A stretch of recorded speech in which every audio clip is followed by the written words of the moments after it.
अस्सलाम वालेकुम। तो चैप्टर सपोर्ट एंड मूवमेंट में आज का हमारा टॉपिक है disorder of skeleton.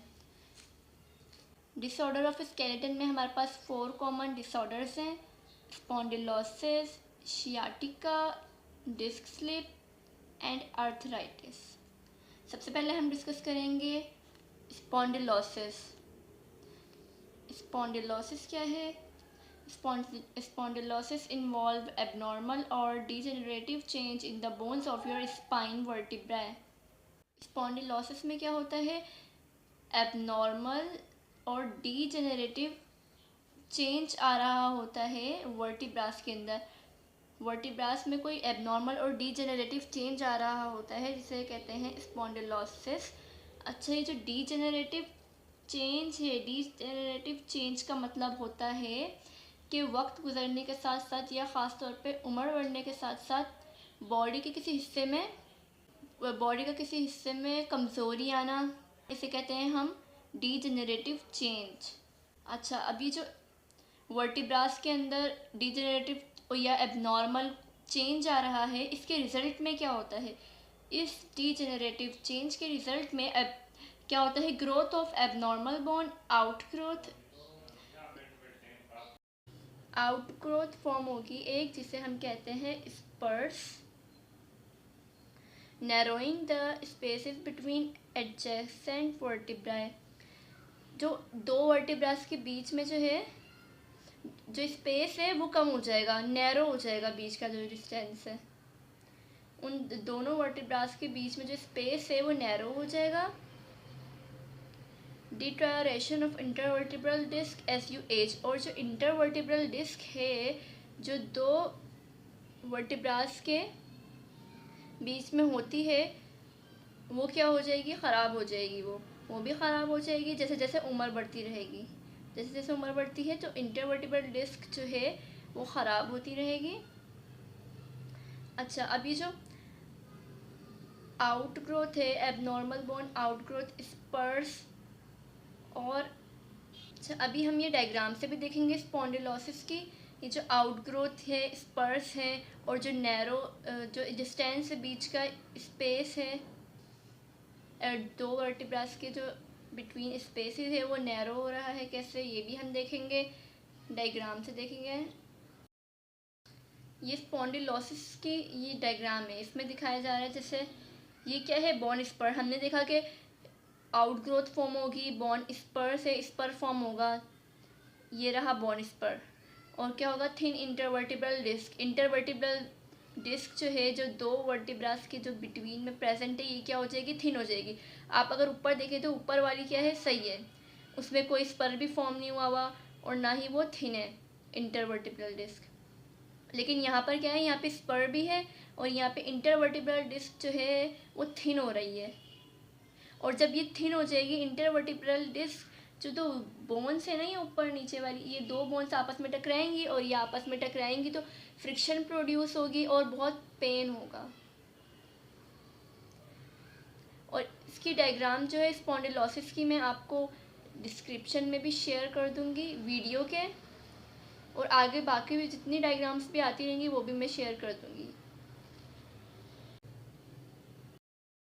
Spondylosis can affect different parts of your spine. अब स्पॉन्डिलोसिस जो है स्पाइनल कॉर्ड के किसी भी पार्ट में, डिफरेंट पार्ट्स में हो सकती है, इंक्लूडिंग द नेक, सर्वाइकल। नेक में भी हो सकती है, नेक रीजन में भी हो सकती है, सर्वाइकल रीजन में भी हो सकती है जो कि नेक में होता है, थोरेसिक रीजन में भी हो सकती है जो कि कहाँ पर होता है? मिड बैक, और लुम्बर रीजन में भी हो सकती है जो लोअर बैक वाला रीजन होता है। Commonly it lead to the compression of nerve causing symptoms like. अब इसके जो सिम्टम्स हैं, स्पॉन्डिलोसिस के जो सिम्टम्स हैं वो कौन कौन से होते हैं? Pen, numbness, tingling. पेन होता है बहुत, नम्बनेस और टिंगलिंग। टिंगलिंग से मुराद चुभन महसूस होना बहुत ज़्यादा। तो ये हमने स्पॉन्डिलोसिस पूरा कवर कर लिया। अब हम आएंगे दूसरे डिसऑर्डर पे।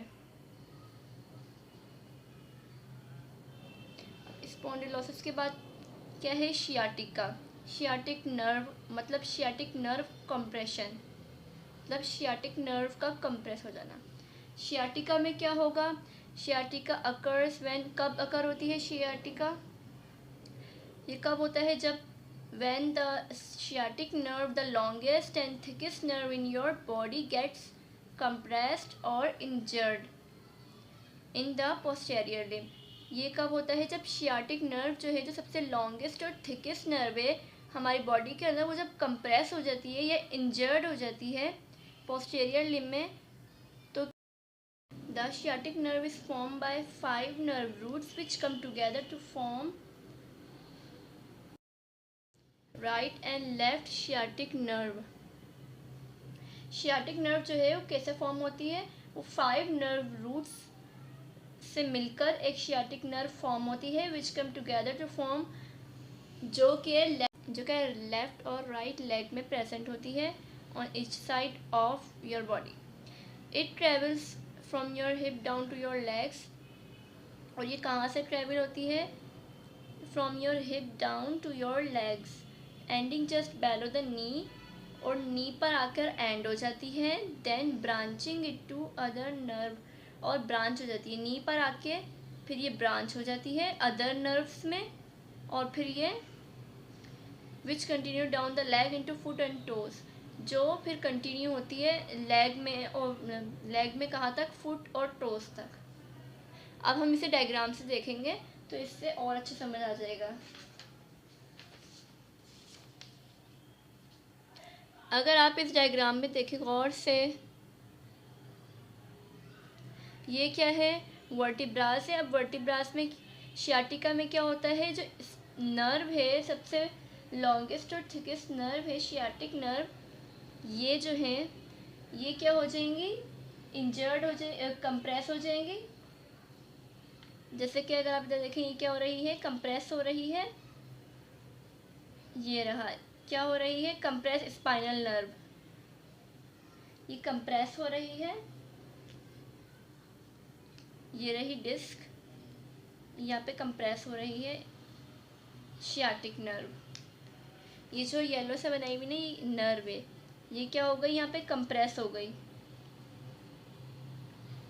और अगर इसमें देखें तो फॉर्म कैसे होती है शियाटिक नर्व, 5 नर्व रूट से मिलकर फॉर्म होती है। जैसे 5 नर्व रूट से मिलकर फॉर्म होती है, 1 2 3 4, ऐसे इनसे मिलके ये नर्व एक फॉर्म होती है। फिर ये यहाँ पे नी पर आके ये ब्रांच हो जाती है, फिर ये अदर नर्व्स में ब्रांच हो जाती है, और फिर ये टोस तक, और फिर ये फुट और टोस तक जाती है। ये पूरी डायग्राम है शियाटिका के, जिसमें दिखाया जा रहा है कि जो नर्व है वो कंप्रेस हो जाती है, जैसे कि इस डायग्राम में नज़र आ रहा है। यहाँ पे नर्व जो है ये कंप्रेस हो गई है। जैसे अगर कोई स्पर फॉर्म हो गया, जैसे हमने देखा था स्पॉन्डिलोसिस में, कोई बोन में जो है डीजेनरेट हो जाती है वर्टिब्रा, तो उसमें कोई स्पर फॉर्म हो जाता है, हमने देखा था स्पर फॉर्म हो जाता है। तो स्पर के फॉर्म होने से ये जो स्पाइनल नर्व है, शियाटिक नर्व है, ये क्या हो जाती है, कंप्रेस हो जाती है। ये रही, ये क्या हुआ, यहाँ पे स्पर फॉर्म हुआ है, ये इससे क्या हो रहा है, यहाँ पे शियाटिक नर्व कंप्रेस हो रही है इसकी वजह से।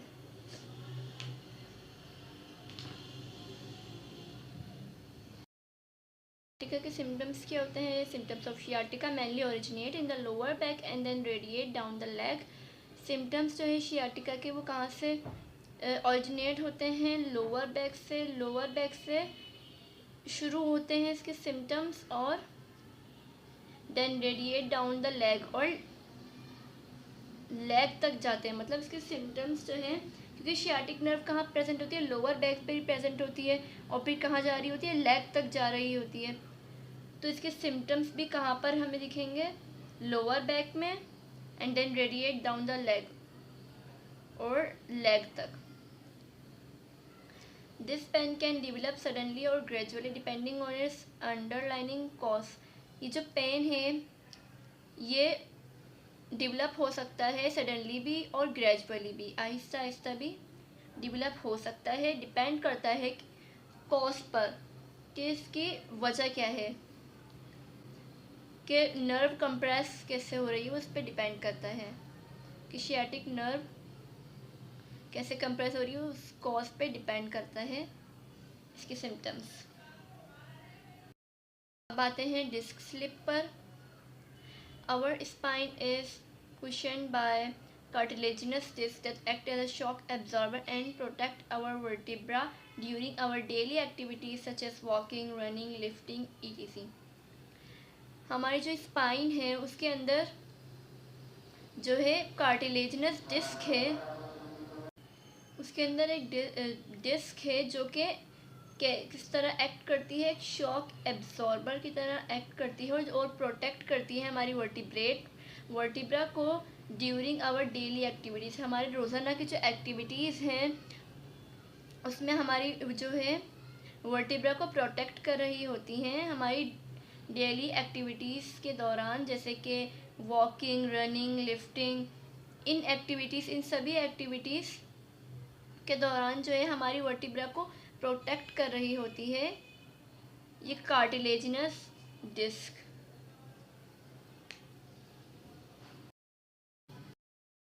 ईच डिस्क कंसिस्ट ऑफ अब एक डिस्क जो है वो किस पे कंसिस्ट होती है, एक टफ आउटर रिंग होता है और एक इनर होता है जेल लाइक, सॉफ्ट और जेल लाइक इनर रीजन होता है। आउटर जो है आउटर रिंग होता है एक, और एक इनर सेफ जेल लाइक होता है। और इंजरी और वीकनेस जो है can cause the inner portion to protrude, push out, breaking through the outer ring. अब इंजरी और वीकनेस की वजह से क्या होगा, जो इनर रीजन है, इनर पोर्शन है सॉफ्ट और जेल लाइक, वो इनर किसी इंजरी या वीकनेस की वजह से वो बाहर आ जाएगा। कहाँ से, आउटर रिंग जो है, आउटर रिंग से वो बाहर आ जाएगा। और ये जो कंडीशन है, इसी कंडीशन को हम कहते हैं स्लिप हर्निएटेड और प्रोलैप्स्ड डिस्क। इसी कंडीशन को हम कहते हैं डिस्क स्लिप। क्या हुआ इसमें, आउटर रिंग था एक इनर और एक इनर रीजन था, किसी इंजरी या वीकनेस की वजह से जो इनर रीजन है वो क्या हुआ, वो आउटर रिंग से बाहर आ गया, आउटर रिंग से बाहर आ गया। और ये जो कंडीशन है इसे कहते हैं हम स्लिप हर्निएटेड और प्रोलैप्स्ड डिस्क।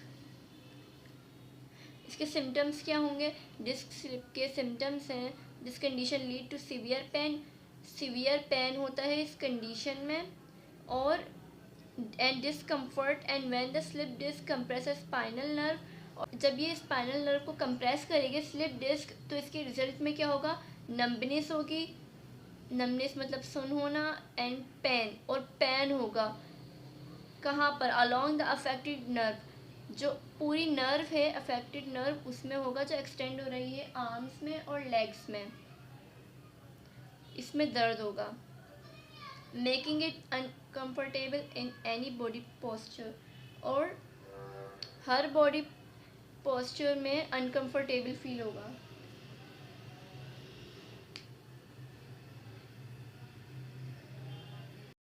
तो ये डिस्क स्लिप के सिम्टम्स थे। हमने देखा था डिस्क स्लिप में क्या होता है, ऐसे एक, यहाँ पे ये आपको दिख रहा होगा, अगर आप इस डायग्राम में देखें यहाँ पे क्या हो रहा है, जो डिस्क है इसमें एक आउटग्रोथ फॉर्म हो गई है। ये ऊपर वाली तो सही है, नॉर्मल है, नीचे वाली भी नॉर्मल है, यहाँ पे क्या है, ये एक आउटग्रोथ फॉर्म हो गई है। हमने जैसे कि देखा था, हमने अभी अभी पढ़ा डिस्क के बारे में कि डिस्क का पूरा हमने देखा कि डिस्क कैसे वह होती है, इनर रीजन होता है, एक आउटर रीजन होता है। हमने देखा था कि इंजरी से, किसी या वीकनेस से जो इनर रीजन है वो बाहर आ जाएगा, पुश आउट हो जाएगा, जो आउटर रिंग है उससे बाहर आ जाएगा। तो ये इस डायग्राम में जैसे दिख रहा है, ये इनर रीजन जो है ऐसे ये यहाँ पे बाहर आ गया। तो ये क्या है, डिस्क स्लिप।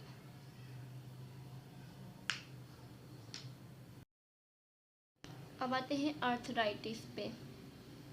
आर्थराइटिस में आइटिस वर्ड जो आ रहा है, आइटिस का मतलब क्या होता है, इन्फ्लेमेशन।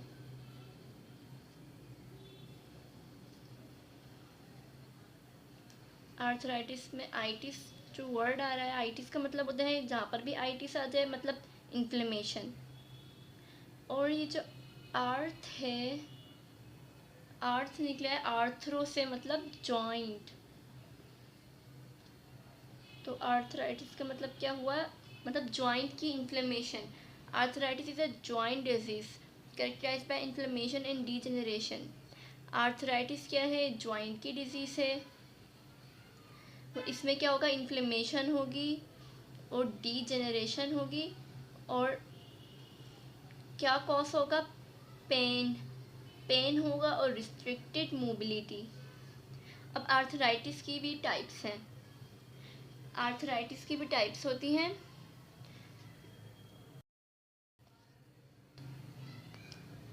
सबके हर एक टाइप के अपने सिम्टम्स होते हैं, अपने ट्रीटमेंट होते हैं। अब सबसे पहले कौन सी टाइप आती है, ओस्टियो आर्थराइटिस। आइटिस तो हमें पता है, आइटिस वर्ड जहाँ पे भी आ जाए उसका मतलब होता है इन्फ्लेमेशन। इन्फ्लेमेशन। तो ऑस्टियो आर्थराइटिस में क्या होगा, which develop when joint cartilage break down. Osteoarthritis में जो जॉइंट में जो कार्टिलेज है, मैं अगर डायग्राम बना के दिखाऊँ यहाँ पे, ये क्या है, एक बोन है और ये क्या है, दूसरी बोन है। इनके दरमियान हमने इस जॉइंट के स्ट्रक्चर में पढ़ा था कि दो बोन्स हैं, ये इन दोनों के दरमियान क्या है, जॉइंट है। और इस जॉइंट के स्ट्रक्चर में हमने देखा था यहाँ पे एक कार्टिलेज होता है, यहाँ पे कार्टिलेज होता है, आर्टिकुलर कार्टिलेज। अगर उस कार्टिलेज में ये क्या होता है, कार्टिलेज, अगर इस कार्टिलेज में कोई ये कार्टिलेज ब्रेक डाउन हो जाए तो क्या होगा, ऑस्टियो आर्थराइटिस। इसे हम क्या कहेंगे, ऑस्टियो आर्थराइटिस। ये कार्टिलेज ब्रेक डाउन हो जाए ड्यू टू रिपीटेड स्ट्रेस, तो ऑस्टियो आर्थराइटिस में क्या होता है, कार्टिलेज ब्रेक डाउन। अब आते हैं दूसरी टाइप पे आर्थराइटिस की, जो है एनकाइलोसिंग स्पॉन्डिलाइटिस। इसमें क्या होता है, आइटिस वर्ड तो हमें पता है, इन्फ्लेमेशन। हमने अभी पढ़ा था स्पॉन्डिलोसिस, पीछे हमने क्या पढ़ा था, स्पॉन्डिलोसिस, जिसमें जो है स्पाइन में जो वर्टिब्रास हैं उसमें क्या हो रही थी, डीजेनरेशन हो रही थी। इसमें क्या हो रहा है, स्पॉन्डिलाइटिस में, इसमें क्या होगी, स्पाइन की जो वर्टिब्रास है उसमें इन्फ्लेमेशन होगी। आइटिस वर्ड आ रहा है इधर, तो इससे पता चल रहा है क्या है, इन्फ्लेमेशन। अफेक्ट द स्पाइन, तो किसको अफेक्ट करेंगे, spine, typically the lower back, lower back जो है, लोअर बैक वहाँ पे अफेक्ट करेंगी। अब आते हैं आर्थराइटिस की दूसरी टाइप, थर्ड टाइप पे, जो है गॉट। इसमें क्या होगा, the form of arthritis that lead to the formation of uric acid crystal in joints. इस वाली फॉर्म में क्या होगा, इसमें जो जॉइंट्स हैं, हमारे जो जॉइंट्स हैं उनके दरमियान जो है फॉर्मेशन हो जाएगी किसकी, uric acid crystal. Uric acid crystal form हो जाएंगे जॉइंट में, यूरिक एसिड के क्रिस्टल्स फॉर्म हो जाएंगे जॉइंट में। और इसी कंडीशन को हम क्या कहते हैं, गॉट। गॉट में क्या होता है, यूरिक एसिड क्रिस्टल फॉर्म हो जाते हैं जॉइंट में।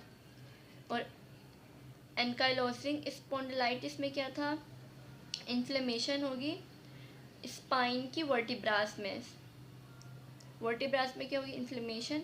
और ऑस्टियो आर्थराइटिस में हमने क्या देखा था, ऑस्टियो आर्थराइटिस में कार्टिलेज ब्रेकडाउन होगा।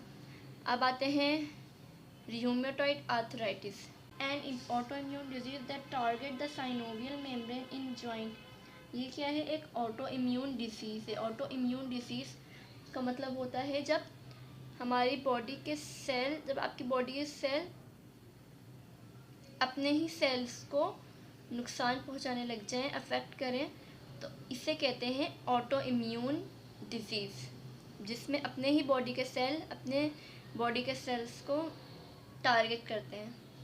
तो इसमें क्या होगा, र्यूमेटॉइड आर्थराइटिस में an autoimmune disease that target the synovial membrane, इसमें क्या हो रहा होगा, किसको टारगेट करेंगे, हमारी बॉडी के सेल साइनोवियल मेम्ब्रेन को, जो कि ज्वाइंट में मौजूद होती है साइनोवियल मेम्ब्रेन। जैसे ये एक बोन है, ये दूसरी बोन है, बिटवीन में ज्वाइंट है। यहाँ पे क्या देखा था हमने, कार्टिलेज है। ये क्या है, कार्टिलेज। अब ज्वाइंट की जो ही सराउंड में एक मेम्ब्रेन होती है और इस मेम्ब्रेन के अंदर जो है फ्लूइड फिल होता है। इस मेम्ब्रेन को हम कहते हैं साइनोवियल मेम्ब्रेन कहते हैं। तो इस वाली टाइप में क्या होगा, साइनोवियल मेम्ब्रेन में अटैक करेंगे, इसमें इन्फ्लेमेशन होगी।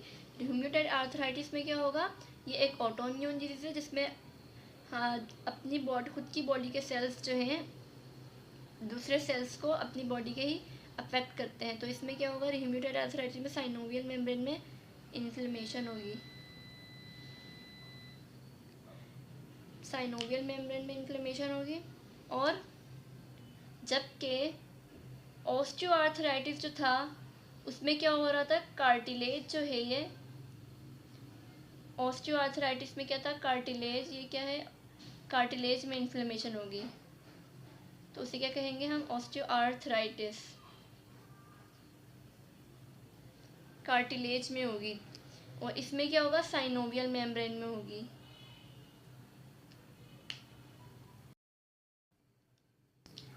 तो यहाँ पर डिसऑर्डर ऑफ स्केलेटन का टॉपिक जो है पूरा ख़त्म होता है। आई होप आप लोगों को ये पूरा लेक्चर अच्छे से समझ आया होगा। अगर आप लोगों को अच्छे से समझ आया है तो मुझे बताइएगा कमेंट में।